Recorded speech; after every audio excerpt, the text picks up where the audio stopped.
Out the mic, or should I grab the mic? Fine, okay. Good evening, good afternoon. My name is Timothy Jennings Bay, also known throughout the Syracuse community as Noble. I'm the director of the trauma response team for the city of Syracuse, and also the founder of the Street Addiction Institute Incorporated, where I act as the executive director. I've been in the field of violence prevention since 1996, working with the aspects of the neighborhood and the violence that's going on throughout the city. And I'll let Naja introduce. And I am Naja Salam Jennings Bay. I am Tim's wife. And I have been working in the field of education for over 15 years. My focus, as you will see, over the last about 3 to 4 years has really been rooted in looking at the impact of academic functioning, the impact, of street violence on student performance, academic functioning and cognitive functioning, using the theory of Maslow's hierarchy of needs as the basis to really show that our children are in a state of imminent danger, or so they believe on a regular basis. And so my research is really, the purpose is really to raise public awareness and humanize the experience that our children are feeling, and to give the voiceless a voice.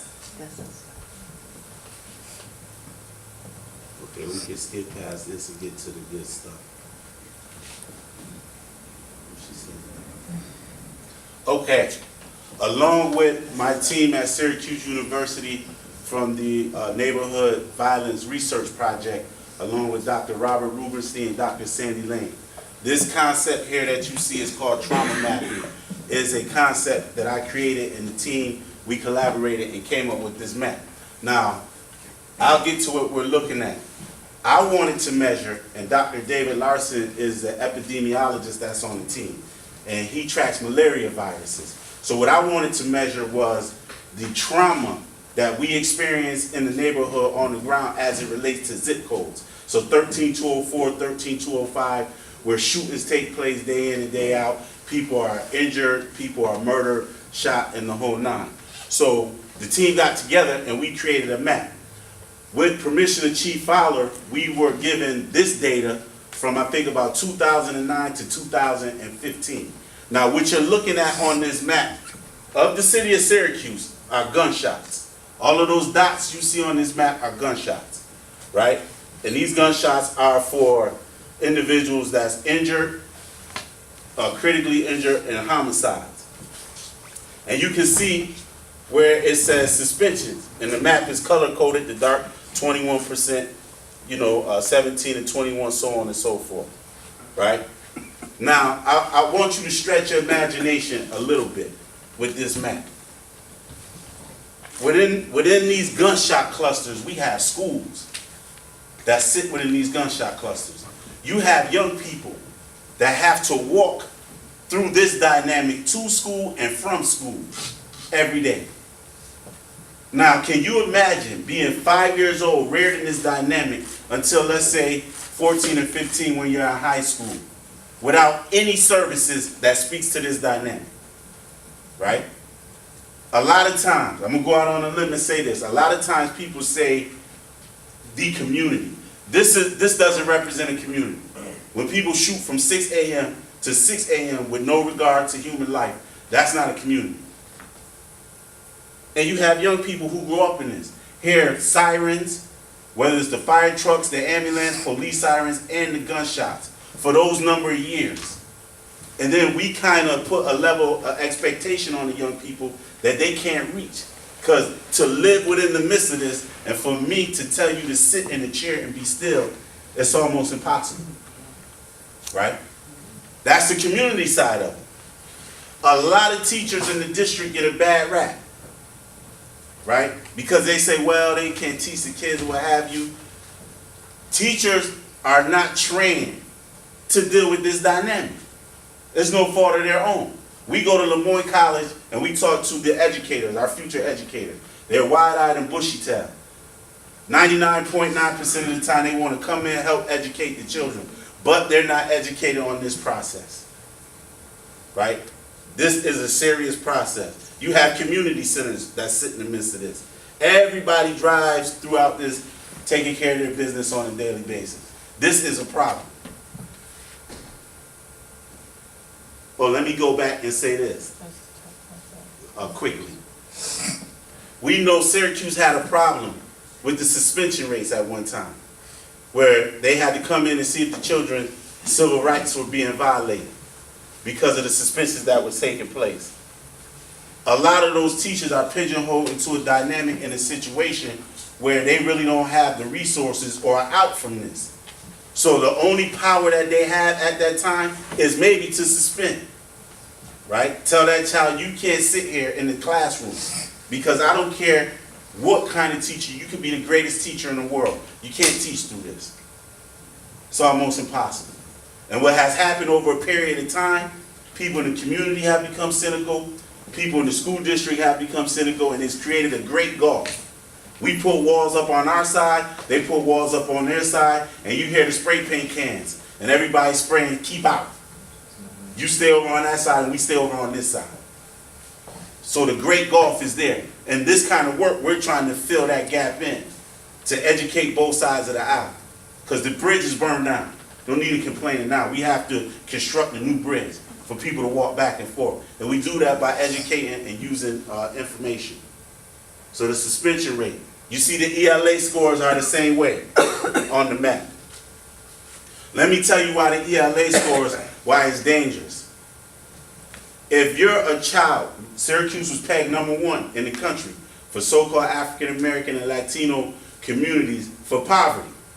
Now, us being #1 in the country, if you're a child, by the time you reach the age of 13 years old, you're exposed to a 2,000 word vernacular.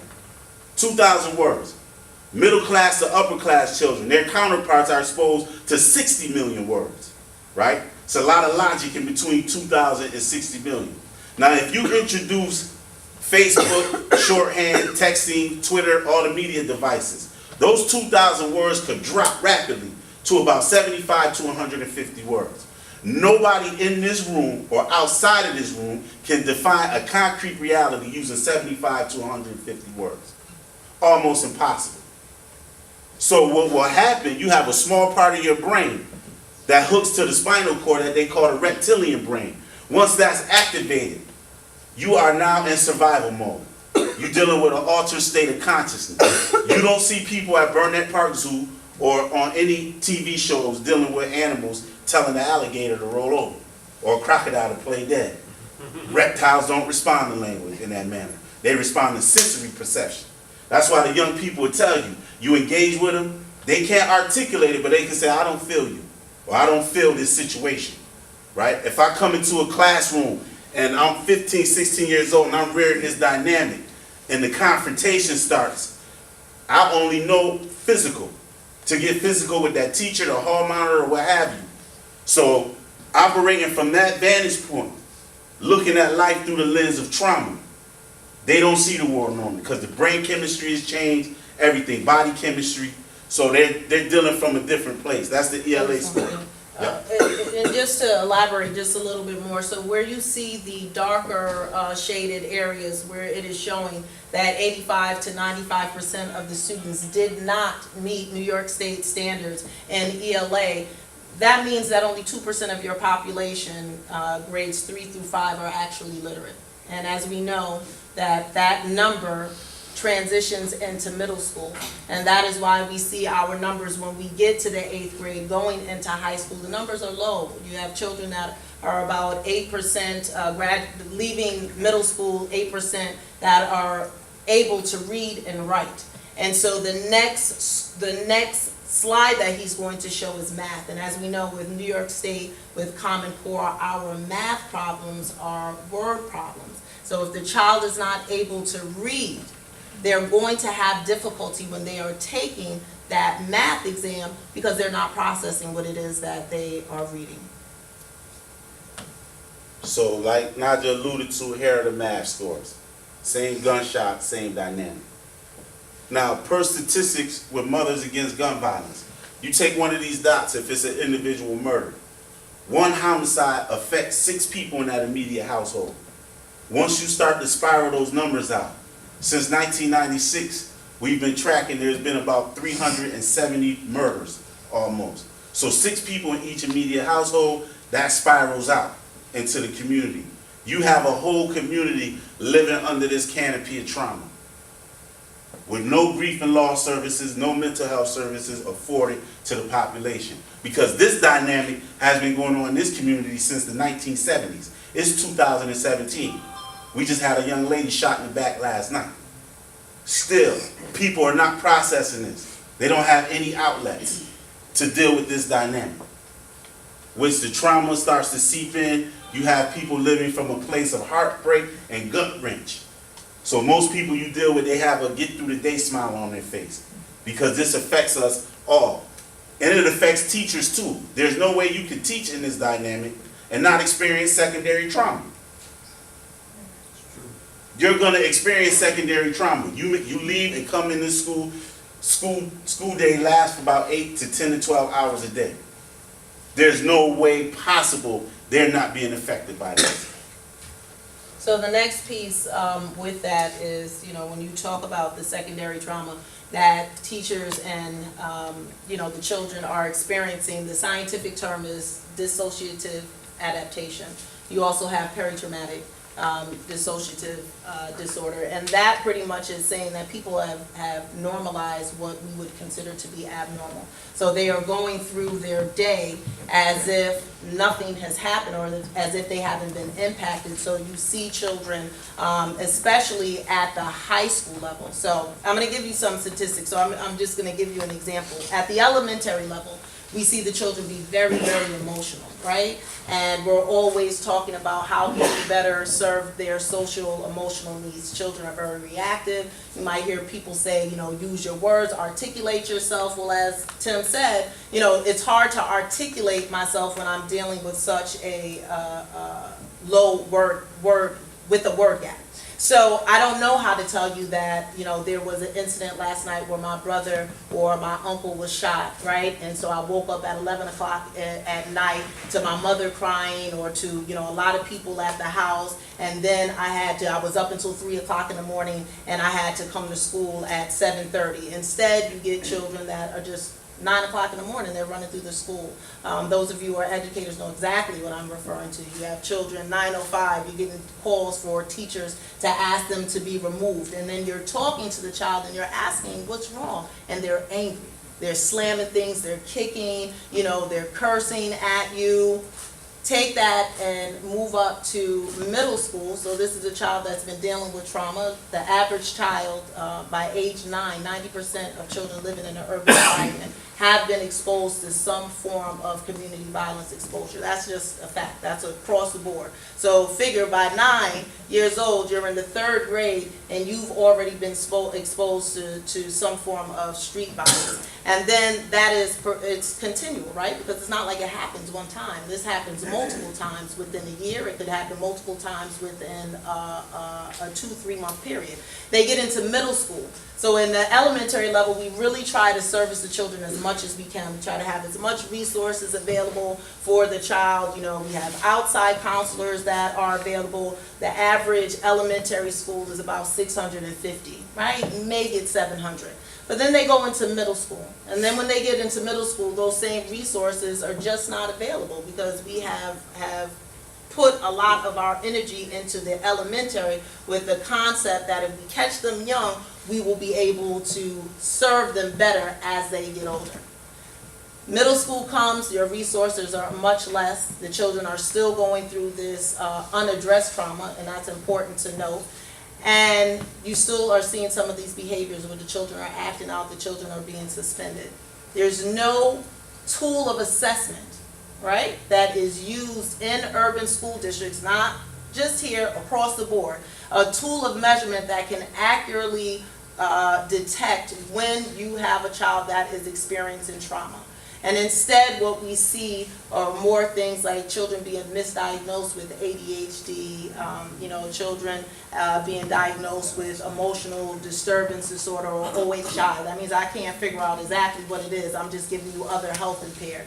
Any doctor knows, who is handing out or prescribing medication, that the number one sole focus should always be to get the proper diagnosis, because otherwise I'm just troubleshooting. And a lot of times that's what we're seeing, unfortunately, at this level, where we're constantly troubleshooting. And you'll hear educators say, I feel like I'm shooting in the dark. I feel like I'm always putting out fires. So this is the gap in services that we're referring to. What do we have specifically in our school systems within our community that accurately is assessing our children who are coming in with this unaddressed trauma? Which leads us to, am I safe? So the reason why I looked at Maslow's, is anybody familiar with Maslow's hierarchy of needs? Okay, so tell me what you know about Maslow's hierarchy of needs. Well, you can't even think about like trying to achieve like a dream or anything that you want to do with your life if you have no place to, if you don't have food, if you don't have a safe environment, if you don't have a roof over your head, you don't have any of that. And a lot of people that you're talking about, these kids don't have that.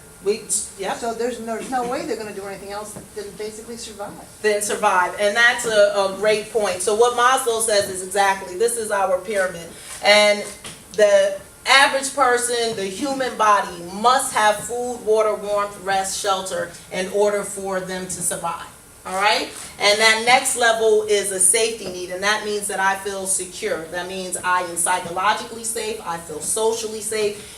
Maslow even argues, even if you do have food, water, and shelter, if you do not feel that you are in a safe environment, it will always be survival of the fittest. You will always be stuck at the bottom of the pyramid, never able to move up to this belongingness, love needs. This is where we're showing compassion when I talk to staff and teachers and just, people in the community about how we are loving on our children. What words do we use when we are trying to communicate with them? Getting to that self-esteem needs to really build them up and to empower them so that they can be successful and hit this pivotal right here of self-actualization. Maslow says that there's only 1% of the world of individuals who will ever hit that peak of self-actualization. Because what will happen is this is a continuum. So people will always fall within the self-esteem needs and the physiological needs just through life, never being able to reach their full potential. So you take the contributing factors that we have in our community. As Noble said, we are right now, Syracuse City is #1 for concentrated poverty, right, for Black and Latino. But the white population, European Americans, aren't too far behind because they're #5 in the nation. So you're taking this poverty and then you're adding this, which would be the physiological need, and then you're adding the safety needs to it, where our children on a regular basis are hearing these gunshots, they are being exposed to these fights that are happening, whether it's in the building, whether it's happening in the community, whether it's happening within their own homes. And so they're stuck. My argument is that we are stuck at the safety needs, never able to move forward because we always feel that danger is imminent. As I said to you, 90% of urban adolescents experience some type of violent act in their life. By age 9, the average child, by age 7, 85% of children are exposed to some form of violence. So by 9, you have 90% of your population. As we had discussed before, unaddressed trauma is induced by street violence. What do we mean by unaddressed trauma? It's happening so frequently, all right, that people are desensitizing themselves from when there is some type of violent act that comes in the community. We see that with our teachers, we see that with our students, we see that with our administrators, we see that with ourselves. As Noble said, I was a teacher for about 7 years, 5 for working for the district. And in that time period, I'm telling you, from when I started in 2003 to where I am now in 2017, I did the numbers, and there were about 25 students that I actually had in my classroom, and I could tell you their first name, their last name, who their mother and their father were, who have died due to gun violence. Point blank, period. And then I looked at the number of friends or